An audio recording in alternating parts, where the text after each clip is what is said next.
mendigo, mas eu vou mais além. Não é apenas um homem rico dando pão a um mendigo. É um homem rico dando pão a um mendigo que matou seu filho. É imerecido. Esse mendigo não merece. Matou o filho. Mas mesmo assim ele concede pão. Isso é a graça de Deus. Um favor imerecido aos pecadores. Um favor imerecido a nós, irmãos. Porque nós, pelos nossos pecados, matamos o Filho de Deus. Então a graça, ela é de graça. Você não paga nada por ela. Só que ela não foi barata. A graça é de graça, mas teve um alto preço. O sangue do Filho de Deus teve que ser derramado para que o teu e o meu pecado fosse pago. Então a graça é de graça, mas não foi barata. Uma coisa importante que a gente tem que entender sobre a graça é que ela faz um contraste com a lei e com as obras. O que seria a graça? A graça é Deus fazendo algo para o homem. O que seria a lei? O que seria a obra? Seria nós fazendo algo para Deus. Os irmãos conseguem entender a diferença? Graça, Deus fazendo algo para nós. Lei, obras, é nós fazendo algo para Deus. Eu peguei alguns versículos sobre a graça e queria compartilhar com os irmãos. O primeiro mostra esse contraste entre graça e lei. João 1,17 diz assim: porque a lei foi dada por intermédio de Moisés, mas a graça e a verdade vieram por meio de Jesus Cristo. Ele está fazendo uma comparação, uma divisão. A lei por Moisés, a graça por Jesus Cristo. Você reparou que ele falou a graça e a verdade por Jesus Cristo? Então quer dizer que o que Moisés falou era mentira? Não. Quando Jesus fala assim, a graça e a verdade, ele está falando o seguinte: que o que Cristo trouxe foi a realidade. Moisés trouxe a sombra. Aquele cordeiro era a sombra. Aquele sacerdote era a sombra. Aquele templo era a sombra. Porque o verdadeiro cordeiro é Jesus Cristo. O verdadeiro sacerdote é Jesus Cristo. E o verdadeiro templo, a casa de Deus, é Jesus Cristo. Aleluia. Destruí em 3 dias esses templos, e eu o edificarei. A lei trouxe a sombra, Jesus Cristo trouxe a verdade, trouxe a realidade de tudo aquilo que a lei apontava. E ele fala: Moisés trouxe a lei, mas Jesus Cristo trouxe a graça. O que veio primeiro? Pegadinha. A lei ou a graça? A graça. A maioria das pessoas vão dizer que é a lei, mas foi a graça. O irmão Natalício falou sobre Agar e o seu filho Ismael, e Sara e seu filho Isaac. Paulo vai usar essa ilustração em Gálatas. Deus prometeu a Abraão e ele teria que ter fé na promessa. Por não ter fé na promessa, ele tentou com as suas obras fazer com que a promessa se cumprisse tendo Ismael. Deus queria dar graça a Abraão, mas Abraão queria fazer pelas obras. Deus queria dar graça ao homem, mas o homem: eu não preciso, eu caminho, a própria força consigo ser salvo, eu sou uma boa pessoa. Então o que Deus faz? Para mostrar que a pessoa necessita da graça, ele chama Moisés: Moisés, vou escrever aqui nas tábuas o atestado de óbito de todos os homens, porque todos cobiçam, todos mentem, todos Aleluia. Não amam a Deus acima de todas as coisas. Então, quando o homem olha aquele mandamento, que ele faz? Ele corre desesperadamente para a graça. Lembra o hino que a irmã Tainara cantou, o hino 15 da Harpa Cristã? Mas um dia eu vi meus pecados e sobre mim a espada da lei, apressado fugi, em Jesus me escondi e abrigo seguro nele achei. Entenderam? Olhamos para a espada da lei. A espada fala de condenação. Nós não tínhamos capacidade de cumprir a lei. Quando nós não tínhamos capacidade da lei, íamos nos condenar, nós corremos para a cidade de refúgio chamada Jesus Cristo. Aleluia. A lei veio por Moisés, mas a graça veio por Jesus Cristo. A lei nos mostra que nós precisamos da graça. O próximo versículo que eu achei lindo, sobre a graça no Novo Testamento, está lá em Atos 15:11, onde há uma discussão em Jerusalém, entre Paulo e os fariseus, que eles diziam que para ser salvo, era necessário se circuncidar, guardar o sábado, não comer camarão, ostra, que são os animais impuros segundo os judeus, sem cumprir várias leis de Moisés para serem salvos. Mas eles fazem um concílio e fica declarado o seguinte: mas cremos que fomos salvos pela graça do Senhor Jesus, como também aqueles foram. Tanto os gentios como os judeus são salvos única e exclusivamente pela graça de Deus. Em Efésios vai acrescentar algo mais para a gente se maravilhar. Efésios capítulo 2, verso 8, assim, porque pela graça sois salvos mediante a fé. Isso não vem de vós, é dom de Deus, não vem das obras, para que ninguém se glorie. Olha que coisa linda. A salvação é pela graça, ou seja, você não merece, mas Deus te dá. Qual é o meio que a gente recebe essa salvação? Pela graça, mediante a fé. Tente entender o seguinte: imagina uma caixa d'água aqui em cima e aqui um balde. Para aquela água que está na caixa d'água chegar nesse balde, é necessário um cano. Aquela caixa com água seria a graça. Esse balde vazio seríamos nós. A fé, o que seria? Seria esse cano. O cano não faz a graça, mas ele traz a graça até nós. Então a fé, o que é? É a nossa mão vazia aceitando o presente de Deus. Pela graça sois salvos por meio da fé. Isso não vem de vocês, é um dom, é um presente de Deus, não vem das obras, para que ninguém chegue lá no céu, lá no reino dos céus, e diga assim: eu fui salvo porque eu fiz isso, eu fiz aquilo. Não. O canto lá em Apocalipse de toda a tribo, povo, língua e nação é: bendito seja o Cordeiro que nos salvou, a Ele toda a glória. Aleluia. Amém? Glória a Deus. Pela graça sois salvos mediante a fé, isso não vem de vós, é dom de Deus, que nos salvou e nos chamou com santa vocação, não segundo as nossas obras, mas conforme a sua própria determinação e graça. A salvação é pela graça. Para que fique bem claro que nós não somos salvos pelas obras, e sim pela graça, eu peguei outros versículos aqui para ficar bem claro para a gente. Romanos capítulo 4, verso 4, diz assim, ora, ao que trabalha, o salário não é considerado como favor, e sim como dívida. Vou tentar explicar. O irmão Wagner, eu contratei ele para limpar carpir meu terreno lá. Aí eu chego no final do dia e digo assim: Wagner, isso aqui eu estou te dando. Não estou dando para ele. Ele fez um trabalho para mim e ele merece ser pago pelo trabalho que fez. Então isso não é graça, isso é dívida. Ora, ao que trabalha, o salário não é considerado como favor. Você trabalha para o seu patrão como favor, ele te dá o salário porque é o favor que ele me dá. Não, eu estou prestando um serviço para ele e ele me dá o salário que a mim é devido. Então, graça não é algo que Deus está devendo para você. Graça é algo que Deus dá sem você merecer. Romanos 11:6 deixa mais claro ainda que a salvação não é por obras. Ele diz assim: e se é pela graça, já não é pelas obras. Do contrário, a graça não é graça.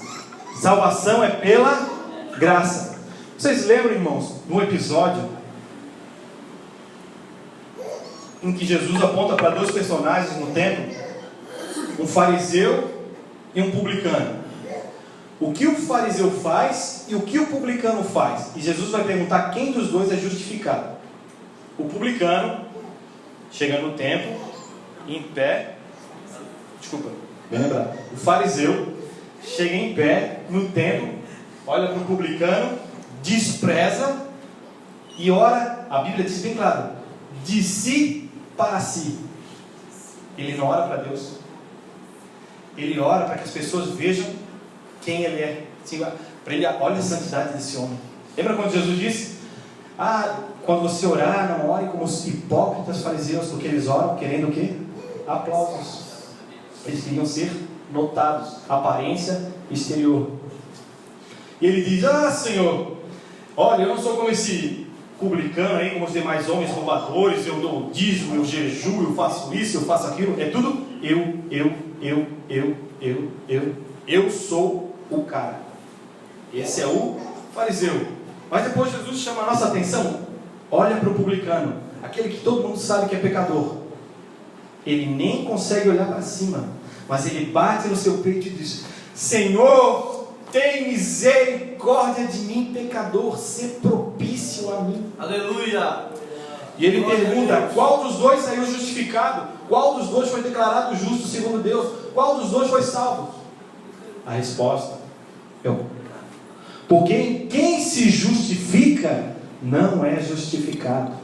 Mas quando você apresenta quem você realmente é diante de Deus, irmão, não tem o que a gente esconder. Somos falhos, somos pecadores. Deus quer que a gente confesse, abandone o pecado, e nós alcançaremos misericórdia. Amém?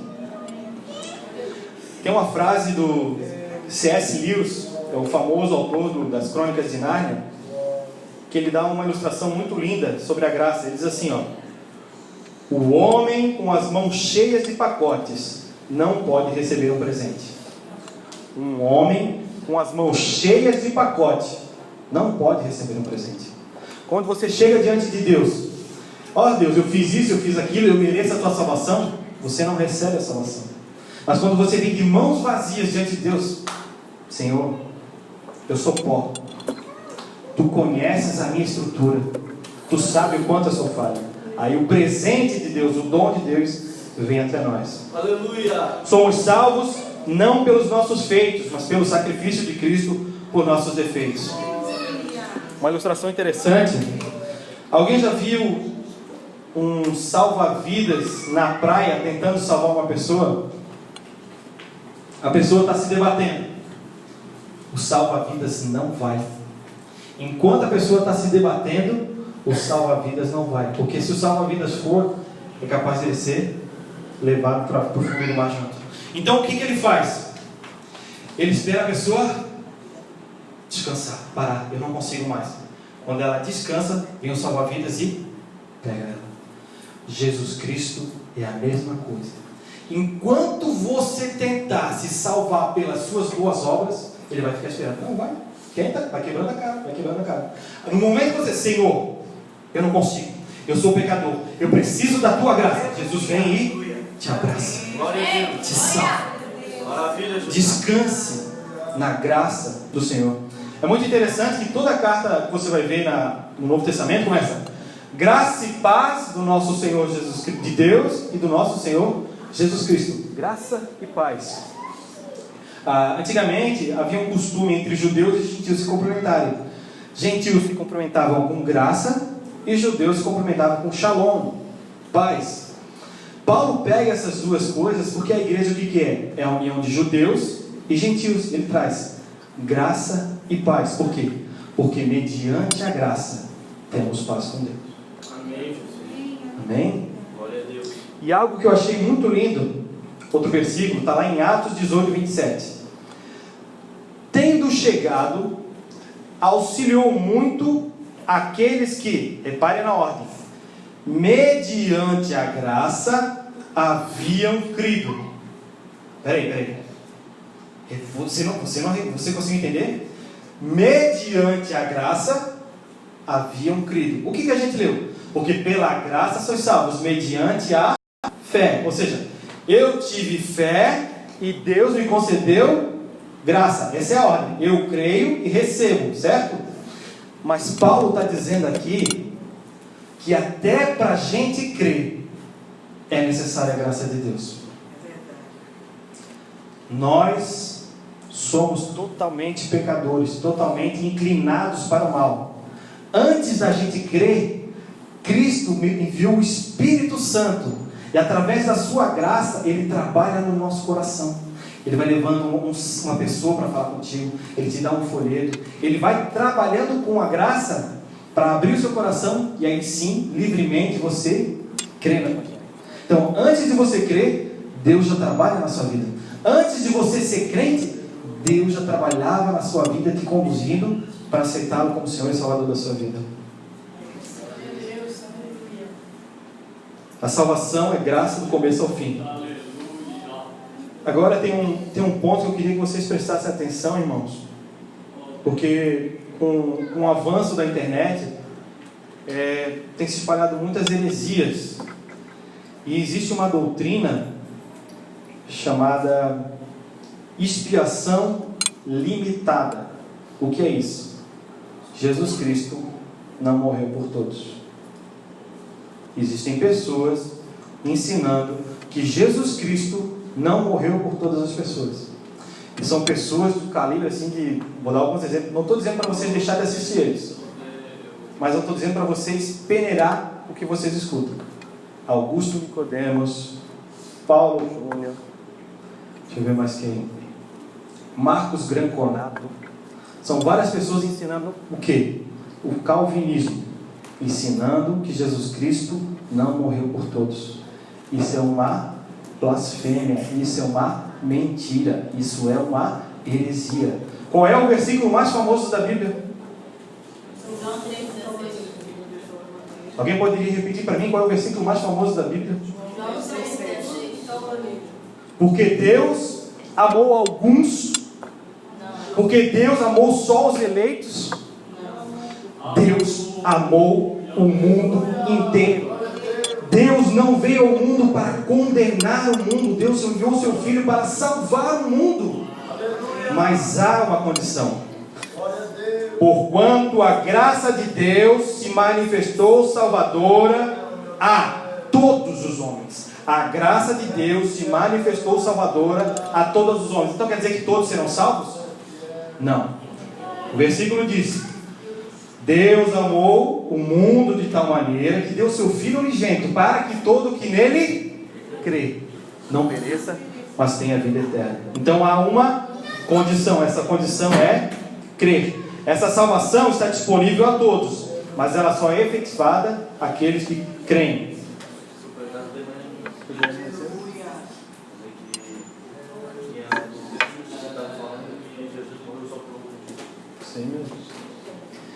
Nós vimos a maravilhosa graça. Nós somos salvos pela graça. A graça é para todos, mas só é salvo quem crê. Nós vimos que não é por obras, mas existe um detalhe, irmãos, um alerta sobre a graça. Dois perigos que a gente pode cair, dois extremos da fé. A pessoa durante a jornada se tornar legalista ou se tornar libertina. Olha o que diz em Atos 13:43, antes da gente entrar nesse assunto. Despedida a sinagoga, muitos dos judeus e dos prosélitos piedosos seguiram Paulo e Barnabé. E este, falando-lhes, os persuadiam a perseverar na graça de Deus. A graça de Deus não envolve obras, pela salvação, é pela graça, mas é necessário nós permanecermos debaixo da graça de Deus. Olha o próximo versículo. Hebreus 12:15. Atentando diligentemente, porque que ninguém seja faltoso, separando-se da graça de Deus. Se o autor está falando esse alerta que é possível nos separar da graça de Deus, isso significa que, embora a salvação seja pela graça, não seja pelas obras, é necessário que nós estejamos unidos a Jesus. O que nos salva é nós estarmos em Cristo. A pessoa que está em Cristo, a salvação é segura, é eterna. Se você está em Cristo e não sair dela, é uma vez salvo, salvo para sempre. Se você não sair de Cristo, se você ficar firmado na oliveira, os irmãos entendem a condição? É salvo uma vez para sempre se permanecer em Cristo. Nenhuma condenação há. Para quem? Para os que estão em Cristo. Fora de Cristo há condenação. Os quais não andam segundo a carne, mas andam segundo o Espírito. A salvação eterna está condicionada a nós estarmos em Cristo. Por isso, recebendo nós o reino inabalável, retenhamos, é nosso dever em relação à graça, retenhamos a graça pela qual servamos a Deus, de modo agradável, com reverência e santo temor. Tem outra passagem que diz assim, como escaparemos nós? Ele está falando para os ímpios ou para a igreja? Para salvo ou para perdido? Para salvo. Como escaparemos nós se negligenciarmos essa tão grande salvação? Se ele está falando isso, irmãos, é porque existe a possibilidade da gente negligenciar essa salvação. É pela graça, mas nós devemos o quê? Operai a vossa salvação com temor e tremor. Admiro-me que estejais passando tão depressa daquele que vos chamou da graça de Cristo para outro evangelho. Existem outros evangelhos sendo pregados que vão te afastar da graça de Deus, que vão usurpar essa bênção que Deus te concedeu de graça. Quais os dois problemas que eu falei para vocês que a gente pode cair? Legalismo e libertinagem. O que é o legalismo? Existe uma diferença, irmão, entre uma pessoa que é religiosa e uma pessoa que é espiritual. Uma pessoa religiosa, ela está focada no comportamento exterior, como as pessoas veem ela por fora. Mas a pessoa espiritual, ela está preocupada não com o comportamento exterior, mas com o relacionamento interior. Um exemplo que Jesus dá para nós está lá em Mateus 6. Ele vai falar sobre o religioso e o espiritual, aquele que está focado no comportamento e aquele que está focado no relacionamento. Quando Jesus explica para a oração, lembra que eu acabei de falar sobre a oração? O hipócrita que orar para si aparecer. Mas Jesus diz: vai no teu quarto, fecha a porta e tem o que? Relacionamento. Aleluia! Não comportamento exterior, mas relacionamento íntimo com Deus. Maravilha. O legalista, ele vai focar no que temos que fazer. Ele vai apresentar uma lista do que não pode. Não pode, não pode, não pode, não pode, não pode, não pode. Há um contraste entre o legalista é não pode, não pode, não pode, não pode, não pode. O libertino é pode, pode, pode, pode, pode. Qual dos dois a gente tem que ser? Nenhum dos dois. A vida cristã é uma lista de não pode, não pode, não pode, não pode, não pode. E pode, pode, pode, pode. Não. A vida cristã é um relacionamento com Cristo. Existem coisas que eu não posso determinar para você. É algo entre você e Cristo. Porque existem coisas que não vão te prejudicar, mas vão prejudicar o outro irmão. Paulo fala isso lá em Romanos 14. Tem irmãos que são débeis na fé. Então é melhor você não fazer na frente dele, porque senão ele vai acabar pecando.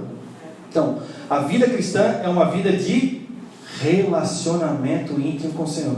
Senhor, isso aqui que eu estou te fazendo é do teu agrado? Isso que eu estou te fazendo é da tua vontade? Então a vida cristã não é nem legalista e nem libertina. A vida cristã é um relacionamento com Jesus. Tem um versículo que diz assim, Mateus capítulo 7, verso 21. Nem todo que me diz Senhor, Senhor, entrará no reino dos céus, mas aquele que faz a vontade do meu Pai que está no céu. Muitos me dirão naquele dia: Senhor, em teu nome nós expulsamos demônios, fizemos muitas maravilhas. O que Jesus disse para eles? Nunca vos conheci. Apartai-vos de mim, vós que praticais a iniquidade. Eu quero que você repare no seguinte: eles chamavam Jesus de Senhor, Senhor. Aí Jesus diz para eles o seguinte: nunca vos conheci. Eu quero que você pare para pensar um pouquinho. Jesus é Deus feito em carne, e Jesus sabe de todas as coisas. Ele conhece todas as coisas. Por que ele diz, nunca vos conheci? Porque conhecer, ali a palavra conhecer tem um significado. Lembra de Adão conheceu a Eva. Eu até brinco, será que foi assim? Ah, prazer Eva, meu nome é Adão. Não, o que foi conhecer ali? Conhecer é relacionamento íntimo. Então eles diziam, Senhor, Senhor. E Jesus disse, eu nunca vos conheci. Eu nunca tive um relacionamento íntimo com vocês. Aleluia! Mas como, Jesus, nós não tivemos nunca um relacionamento íntimo com você? Apartai-vos de mim, vós que praticais a iniquidade. Repare, não é cometer pecado. Cometer pecados, todos nós cometemos hoje, nós nos arrependemos. Eles faziam o quê? Praticavam. O que acontece quando alguém pratica um esporte? Faz aquilo continuadamente e com prazer. E diziam que Jesus era o Senhor deles. Nunca vos conheci. Nunca tive um relacionamento íntimo com vocês. Mas, irmão Júnior, o Evangelho parece ser tão difícil. As pessoas botam tanto peso na gente. Eu fico com medo do que os irmãos vão falar de mim, do que eles vão achar. E o Evangelho acaba se tornando tão pesado. Jesus diz que o fardo dele é suave.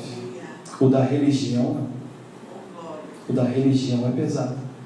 Mas quando a gente vai para Jesus e tem um relacionamento com Ele, o fardo é leve. Onde a gente encontra força para essa caminhada tão difícil que é a caminhada cristã? 2 Timóteo 2:1. Tu, pois, filho meu, fortifica-te na graça. Onde a gente consegue arranjar força? Na graça. Irmãos, a gente não tem força de nós mesmos para orar. Nós não temos força de nós mesmos para evangelizar, para ler a Bíblia, para vir ao culto. Essa força que a gente alcançou para chegar aqui hoje, não foi através do teu esforço, mas foi a graça de Deus. Aleluia! Olha o que Paulo, a resposta de Jesus para Paulo. Então ele me disse, a minha graça, por quê? Porque o meu poder se aperfeiçoa na fraqueza. De boa vontade, pois, mais me gloriarei nas fraquezas, para que sobre mim repouse o poder de Cristo. A gente sabe que a graça é um favor imerecido, a gente sabe que a graça é um dom de Deus, mas ela é mais que isso. A graça é o poder de Deus que nos capacita a viver uma vida santa. Nós não temos condições de viver uma vida cristã, mas quando nós clamamos, Senhor, me ajuda a vencer esse vício, me ajuda a me libertar desse pecado, me ajuda a ser um bom marido, me ajuda a ser uma boa esposa, me ajuda a ser um bom pai. Deus, mediante a sua graça que está em Cristo Jesus, nos capacita a viver uma vida santa, que agrada a Deus. Paulo diz assim, pela graça de Deus sou o que sou, e a sua graça me foi concedida, não se tornou vã. Nós podemos tornar a graça de Deus vã, mas antes trabalhei muito mais do que todos eles. Parece que Paulo está se exaltando, né? Olha, eu fiz mais do que os outros apóstolos, mas ele termina assim, todavia não eu, mas a graça de Deus para comigo. Como eu já falei algumas vezes para os irmãos, a capacidade que o irmão Natalício tem de expor as Escrituras não é dele, é a graça de Deus sobre a vida dele. A capacidade que o irmão Adelso, a irmã Áurea, o irmão, esqueci o nome, Arilton, o irmão Arilton, tem de vir constantemente ao culto, é por causa da graça de Deus sobre a vida deles. Os irmãos entendem? Eles fazem, eles vão, mas é porque Deus capacita eles. Que a gente nunca se glorie no nosso próprio braço, na nossa própria força. Eu vou acabar, irmãos, porque é 15, né? Eu ia falar sobre os dons, sobre crescer na graça, mas eu vou... Deixa para outro dia. Eu quero terminar com um versículo. Pode se colocar de pé, irmão, vamos fazer a... Você coloca de pé ou pode orar para a igreja. Eu quero deixar esse último versículo que diz assim, Como a gente vai conseguir mais graça de Deus? Diz assim: Deus resiste aos soberbos. Se você é orgulhoso, se você é vaidoso, se você acha que é o cara, Deus vai resistir você. Mas Ele dá graça aos humildes. Quanto mais você diminuir na presença de Deus, mais graça Ele vai te conceder. Por isso a gente canta: que Ele cresça, eu diminua, que Ele apareça, eu me constranja com a sua glória, todo seu amor, infinita humildade, servo de todos os irmãos. Que essa graça do nosso Senhor Jesus Cristo seja sobre todos vós. Amém. Fazer uma oração para a igreja, para depois a gente partir para a ceia.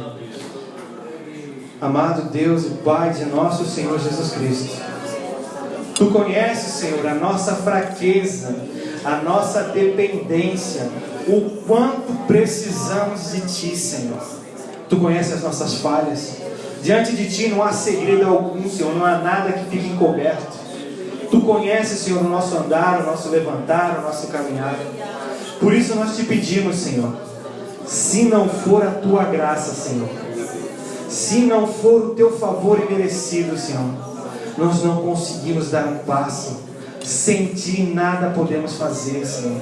Por isso nós Te pedimos humildemente, Senhor, na Tua presença, Senhor, enche-nos, Senhor, com o Teu Espírito Santo, enche-nos com a Tua graça, Senhor, para que nós possamos vencer, Senhor, as batalhas do dia a dia. Novamente Te pedimos, Senhor, que a graça do nosso Senhor Jesus Cristo seja com todos vós. Amém. Glória a Deus, palavra maravilhosa. A facilidade que o irmão Júlio tem de ensinar.